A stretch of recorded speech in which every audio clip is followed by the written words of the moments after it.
श्री स्वामी समर्थ तुमच्या सर्व इच्छा आकांक्षा पूर्ण होवोत असे स्वामी महाराजांच्या चरणी प्रार्थना करते आणि आजच्या एका नवीन व्हिडिओला सुरुवात करते। तर भगवान श्रीकृष्णाचा आवडता महिना म्हणजे मार्गशीर्ष महिना आता सुरू झालेला आहे आणि या महिन्यामध्ये जर तुम्ही काही सेवा किंवा उपाय केले तर ते अतिशय प्रभावी ठरत असतात। कार्तिक महिन्यानंतर मार्गशीर्ष महिना सुरू होतो। हिंदू दिनदर्शिकेनुसार मार्गशीर्ष हा 9वा महिना आहे। हिंदू धर्मात 12 महिने प्रत्येक देवतेला समर्पित आहेत, त्यामुळे श्रावण महिन्याप्रमाणेच मार्गशीर्ष महिन्यालाही तितकेच महत्त्व आहे। मार्गशीर्ष हा भगवान श्रीकृष्णाचा अत्यंत आवडता महिना आहे।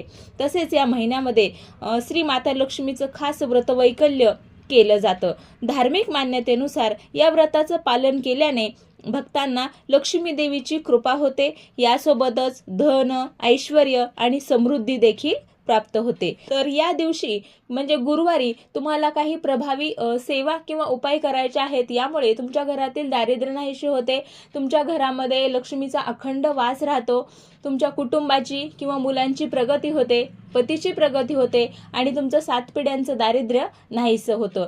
मग तो उपाय कोणता आणि तो कसा करायचा याची विधिवत माहिती या व्हिडिओमध्ये मी तुम्हाला सांगणार आहे।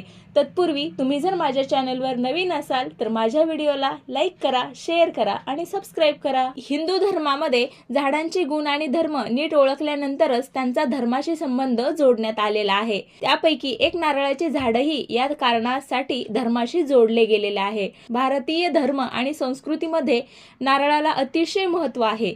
हिंदू धर्मात नारळ अतिशय शुभ मानला जातो, त्यामुळे मंदिरात नारळ फोडण्याची किंवा अर्पण करण्याची प्रथा आहे। समृद्धीसाठी प्रत्येक पूजेत नारळाचा वापर केला जातो। याला लक्ष्मीचे रूप देखील मानले जाते, म्हणून याला श्रीफळ असेही म्हणतात। नारळाचे धार्मिक महत्त्व काय किंवा देवीच्या पूजेसाठी आपण जो नारळ वापरतो त्याचा प्रभावी उपाय काय आहे ते आपण आता जाणून घेऊया। श्रीफळ म्हणजेच नारळाशी संबंधित उपाय अनेक वर्षापासून केले जात आहेत। पूजेमध्ये श्रीफळ ठेवण्यापासून ते एकाक्षी म्हणजे नारळ या संबंधी विविध उपाययोजनांसाठी आहे। आपल्या गरजेनुसार तुम्ही नारळाचा वापर आपल्या समस्या दूर करण्यासाठी करू शकता। नारळ हे लक्ष्मी मातेचे प्रिय फळ आहे, त्यामुळे श्रीफळ म्हणूनही ओळखले जाते। नारळाच्या वापराने केवळ आपले आरोग्य सुदृढ राहते असे नाही, तर आयुष्यातील अनेक समस्या दूर करण्यासाठीही नारळाचा उपयोग केला जातो। श्रीफळ म्हणजेच नारळाशी संबंधित अनेक उपाययोजना वर्षानुवर्षापासून केले जात आहेत। पूजेमध्ये श्रीफळ ठेवण्यापासून ते एकाक्षी म्हणजे एक डोळ्याचा नारळ या संबंधी विशेष महत्त्व आहे। आपल्या गरजेनुसार तुम्ही नारळाचा वापर करून आपल्या ज्या समस्या आहेत त्या समस्या तुम्ही दूर करू शकता। लक्ष्मी मातेचे दुसरे नाव म्हणजे श्री, म्हणजे नारळाचा थेट संबंध लक्ष्मी मातेसोबत आहे, त्यामुळे नारळाचा वापर कित्येक स्वरूपात केला जातो व त्याला अतिशय पवित्र व शुद्ध सुद्धा मानले जाते। या श्रीफळाचा उपयोग कसा करायचा ते मी तुम्हाला सांगते। तर तुम्हाला गुरुवारी लाल रंगाचा कपडा तुम्हाला घालायचा आहे किंवा लाल रंगाचा कपडा तुम्हाला परिधान करायचा आहे। त्यानंतर सकाळी अंघोळीनंतर लक्ष्मी मातेची तुम्हाला पूजा करून घ्यायची आहे व तिला श्रीफळ अर्पण करायचं आहे।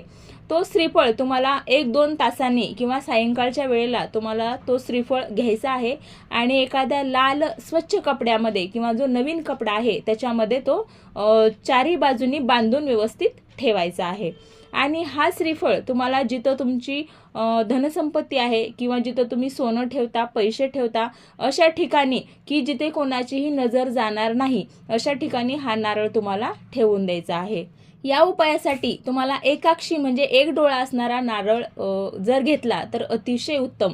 असे केल्याने तुमच्या घरामध्ये धनसंपत्ती सोबतच सुख समृद्धी देखील वाढते। त्याचबरोबर जर तुम्हाला स्वतःच्या घरात एकटं वाटत असेल किंवा घरामध्ये जर नकारात्मक ऊर्जा वाढली असेल तर अशा वेळेला या नारळाचा उपयोग करायचा आहे किंवा उपाय करायचा आहे। एक नारळ घेऊन त्यावर काजळाचा टिळा लावायचा आहे, नंतर तो नारळ घरातील कानाकोपऱ्यामध्ये फिरवून नदीमध्ये वाहून द्यायचा आहे। असे केल्याने घरातील आनंद परत येईल व घरातील जी नकारात्मक ऊर्जा आहे ती नाहीशी होईल आणि सकारात्मक ऊर्जेचा संचार तुमच्या घरामध्ये होईल। त्याचप्रमाणे जर काही कारणास्तव तुमच्या व्यापारामध्ये सतत नुकसान होत असेल आणि खूप मोठी गुंतवणूक करूनही तुम्हाला पाहिजे तसं फळ मिळत नसेल किंवा खूप कष्ट करूनही तुम्हाला पाहिजे तसं यश मिळत नसेल तर त्यासाठी नारळाचा अत्यंत प्रभावशाली उपयोग तुम्हाला गुरुवारच्या दिवशी किंवा लक्ष्मीपूजनाच्या नंतर करायचा आहे. तर त्यासाठी तुम्हाला एक नारळ घ्यायचा आहे, तो पिवळ्या कपड्यामध्ये गुंडाळून घ्यायचा आहे. त्याचनंतर एक जानवं घ्यायचं आहे, ते जानवं सफेद रंगाची त्या जानवावर सफेद रंगाची मिठाई ठेवून श्री विष्णूच्या मंदिरात जाऊन तुम्हाला अर्पण करायचं आहे.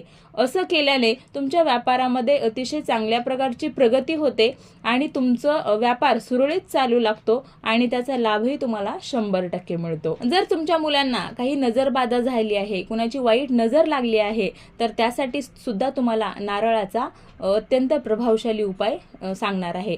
किंवा जर तुमच्या मुलाचं अभ्यासामध्ये मन लागत नसेल, खूप अभ्यास केला तरी त्याला पाहिजे तसं यश मिळत नसेल, तर तुम्हाला काय करायचं आहे, गुरुवारच्या दिवशी माता लक्ष्मीची पूजा केल्यानंतर एक पाणीदार नारळ घ्यायचा आहे आणि तो नारळ तुमच्या मुलावरून घड्याळाचा काटा ज्याप्रमाणे फिरतो त्याप्रमाणे 11 वेळा ओवाळून घ्यायचा आहे आणि तो नारळ दुसऱ्या दिवशी वाहत्या पाण्यामध्ये किंवा त्याच दिवशी जर शक्य असेल तर वाहत्या पाण्यामध्ये तो नारळ सोडून द्यायचा आहे. असं केल्याने त्याचा अतिशय चांगल्या प्रकारचा लाभ तुम्हाला मिळतो. अशा प्रकारे नारळाचा अत्यंत प्रभावशाली उपाय आहे, तो तुम्ही करून बघा आणि तुमच्या घरातील जे दारिद्र्य असेल, जे व्यापारातील अडचणी असतील, मुलांच्या शिक्षणातील अडचणी असतील, त्या नक्कीच कायमच्या दूर होतील. श्री स्वामी समर्थ.